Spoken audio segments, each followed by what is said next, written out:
Hey, welcome to Inside Gaming. We got an interesting question for you today. What is the difference between first and third person?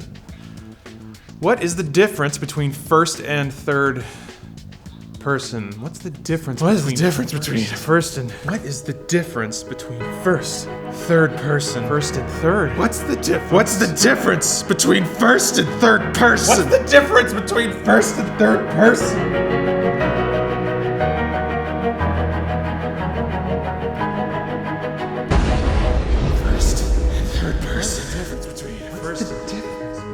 Okay. Yes, yeah, duh. There are obvious differences between the two. Third person positions the camera outside of the playable character, while first person puts the player directly in the driver's seat, looking out at the world with their own eyes. We all know that. And on the surface, the immediate difference is about what you see. But I'm interested in what's underneath that. How does the gameplay change? What are the technical aspects?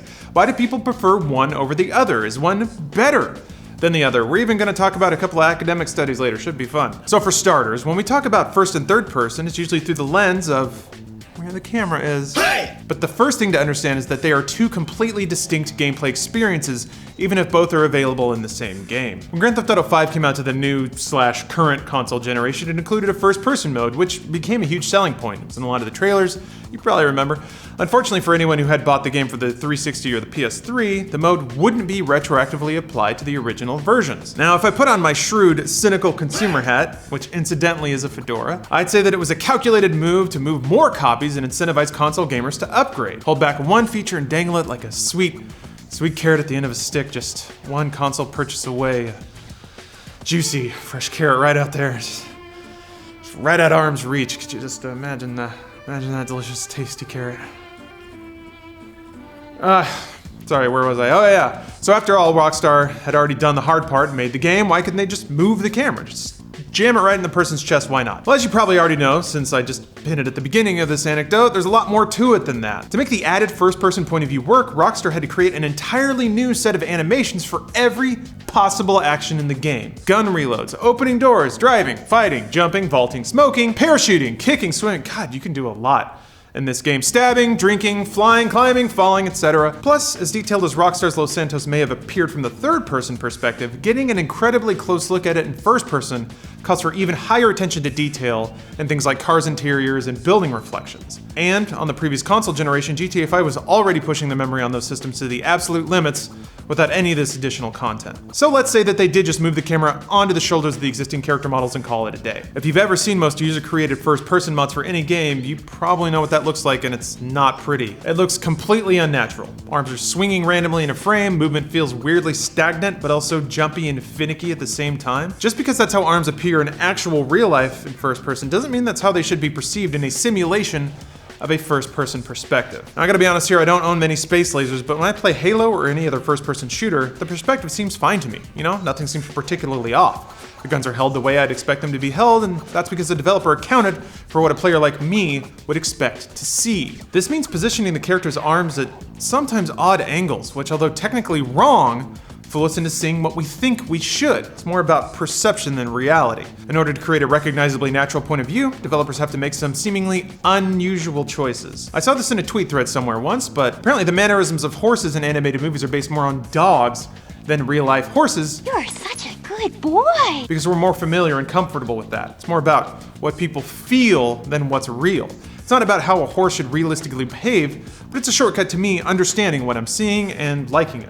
Thinking that it's a cute, cuddly little animal that won't bite me or kick me or snap Superman's neck. Which reminds me, you should take a stroll through horse Twitter when you get the chance. It's, there's a lot to see. My absolute favorite example of this, that weird split between what's actually in the game and what you perceive as natural, is shown off in the Doom episode of She Says' Boundary Break YouTube series. If you haven't seen the show before, She Says takes a game's camera off the rails and looks behind the scenes, revealing secrets, tricks, and mistakes that lie just out of sight. Doing this with 2016's Doom reveals the Doom guy to be this doofy, headless monstrosity thing with arms stuck out in bizarre, contorted positions impossibly far from the body. Now, I can't speak for everyone, but I wouldn't call this rendition of the Doomslayer gentleman particularly natural. And don't get me wrong, I love him and will do everything in my power to protect him, but the developers never intended this game's Doom citizen to ever be seen in third person, let alone played as such. Imagine how much would need to be done to this game to have a version that's playable in the third person. Much like Grand Theft Auto, it would require a whole new set of animations, graphical changes, assets, and more. But with Doom specifically, you have to ask, what would be the point?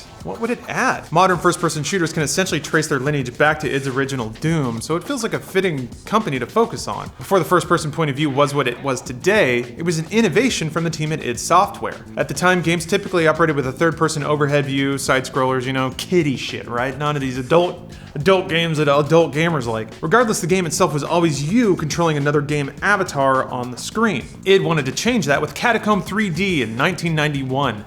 A game that wasn't really doing anything differently from its peers except that the player was put directly into the action first person. You are the video game character. This shift was so impactful on the experience that according to one of the game's creators, John Carmack, some players, quote, would literally fall out of their chair or jump away from their keyboard when startled by a monster in-game. And Catacomb isn't really all that scary looking, but, you know, whatever. People used to run away from trains driving towards movie screens, so it's funny what those Neanderthals will do. In the years since, first-person experiences, namely shooters, have exploded, pardon the pun.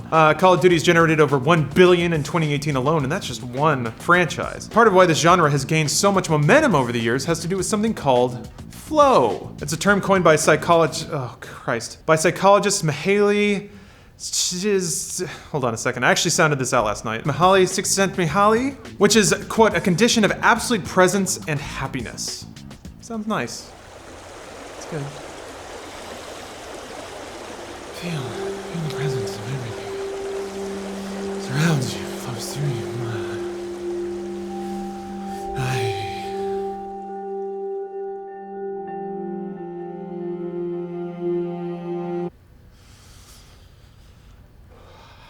The idea is that games, first-person shooters in particular, tap into flow in ways most media are incapable of, and according to Csikszentmihalyi, flow is what makes life worth living. So transitive property video games make life worth living. Got it.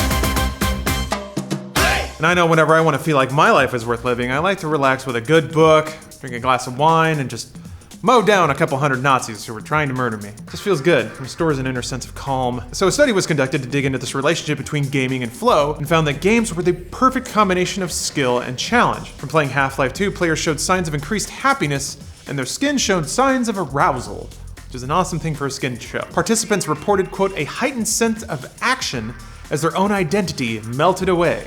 But that isn't just the coolest shit ever. And if you're a fan of gaming, you know that feeling when you're in the pocket, totally immersed in the experience. It's what keeps people coming back for more, seeking out other similar games and experiences. And it's something about first-person shooters specifically that elicits these kinds of responses. Before settling on an FPS for the study, the researchers explored other options, like the third-person strategy game KANE and LYNCH, but they found that the same flow wasn't occurring because of the game's more casual problem-solving nature. This doesn't mean that third-person experiences are in any way worse, but are more fitting for other experiences. And the specification of shooter is important too. It's not that it's just a first-person game, but it's a first-person shooter. But a different study did actually find evidence that third-person games are actually not as immersive as their first-person counterparts. It's one of our favorite industry buzzwords, immersion. The study is called First-Person versus Third-Person Perspective in Digital Games. Do player preferences affect immersion? And it describes immersion as, quote, a state of complete involvement with a digital game. As outlined in the study, some claim that a third-person point of view puts distance between the player and the character, which ultimately reduces any immersion in the game. The authors of this particular study are quick to call shenanigans though, pointing to a, quote, lack of evidence behind those claims. Ah, boom! Shots fired. In this study, which we'll call Pi for short, 40 participants between the ages of 18 and 41 were selected to play Skyrim on a PS3. All played in the same space, on the same quest, with the same weapon loadout, a sword and a shield. 20 played in first person and the other 20 in third, all randomly sorted regardless of their point of view preference. After 15 minutes of play, all subjects stopped play and answered a 31-part questionnaire about their experience. So as it turns out, first person is indeed more immersive and the numbers support it. Oh. Even those who normally preferred third person were reported to be more immersed in first person. The results outlined a higher challenge for those playing in first person, which those conducting the study theorized may have led to increased immersion. So the studies seem to say that a first person point of view is more immersive, it can benefit vision, lead to more flow. Feels like third person is just getting the short end of the stick from these studies, right? But are you gonna let science tell you what to believe? No! Climate change is a myth! Red meat only diets are good for you, and no study's gonna tell me that third person isn't immersive for me! But sincerely, I do think there's something to be said for the ways that third-person games get around that inherent distance. They have value. I personally have been absorbed into a third-person game by more than the camera perspective alone. Typically, I find the best results when all the other pieces of the game work together to sort of grab me and pull me in. Sometimes the story will be enough, like in an RPG where I can benefit from seeing the character I'm controlling. But just as important as the narrative is the atmosphere. When the sound and the visuals work with a removed camera perspective to create the setting, as is the case for third-person games, the player is able to take in more of the world around the character. Ultimately, it all comes down to the fact that different games are served best by different points of view. Shooters have always worked better with first person because of course it's easier to aim when there's not a body taking up part of the screen, and you're literally closer to the action. Whereas many strategy and role-playing games benefit from the added context and awareness of the world around your character. It's a really fun topic to dig into, since it's not really a debate so much as it's different ways for us to interact with games that we may not always be aware of. Long story short, there is medical science saying that certain game perspectives work better to induce certain mental states, but maybe those mental states don't need to be induced for every game. Third person still works for some games, first person for others, tiny American flags for everyone else. Now if you'll excuse me, I'm gonna go try my best to reach a condition of absolute presence and happiness.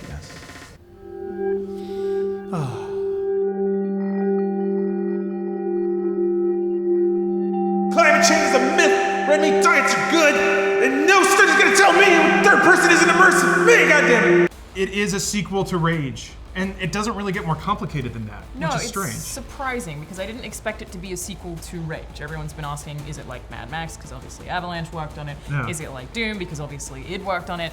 To me, it's neither. It is Rage with some pink paint and like dialed up a little bit. Maybe they dusted some heroin on it.